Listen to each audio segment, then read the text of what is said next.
Gerard, Seguia Pacific PressNewscomPresident Donald Trump says he has a secret plan for economic development.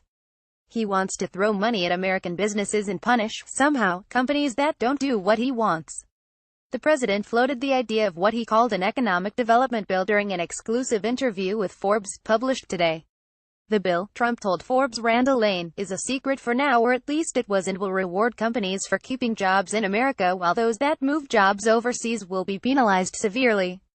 An economic development bill, which I think will be fantastic, which nobody knows about, which you are hearing about for the first time, Trump said, in language that can only be described as classic Trumpian, teasing with just enough information to keep the viewer watching, while simultaneously trying to make himself sound like the smartest guy in the room. Trump said the secret bill would be based on reciprocity. It's both a carrot and a stick, Trump said. It is an incentive to stay. But it is perhaps even more so, if you leave, it's going to be very tough for you to think that you're going to be able to sell your product back into our country. There's a very real possibility that this is all bluster. The White House apparently did not respond to requests from several media outlets that asked for more details about the president's secret economic development plan.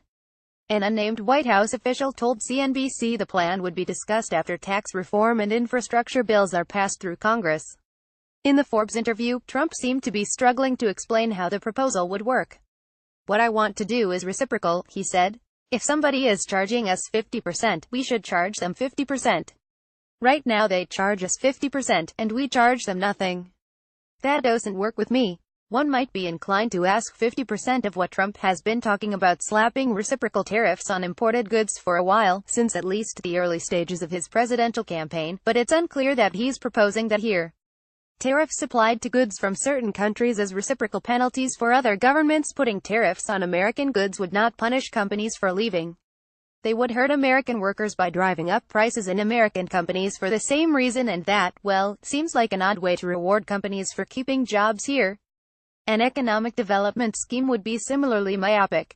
State governments have been throwing money at businesses for years with little to show for it, and the federal government already gives businesses piles of taxpayer money every year via loans issued by the Small Business Administration, grants through various green energy programs, backdoor subsidies such as the Import-Export Bank, and more. If the secret to economic development is government spending, we should all be tired of winning by now. Lower taxes and less regulation, which Trump supports some of the time, though not when goods are crossing borders, will do more to boost American businesses' bottom lines and workers' paychecks than more special treatment for politically favored firms. For all his posturing as an outsider, Trump is doubling down on years of failed government policies.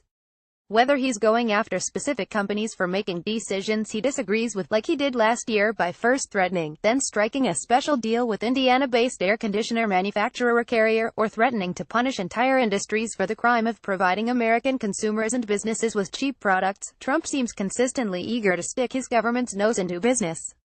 Or, as Forbes Lane put it, and so here we are, the first president to come solely from the private sector, representing the party that for more than a century championed laissez-faire capitalism and free trade, proposing that government punish and reward companies based on where they choose to locate factories and offices.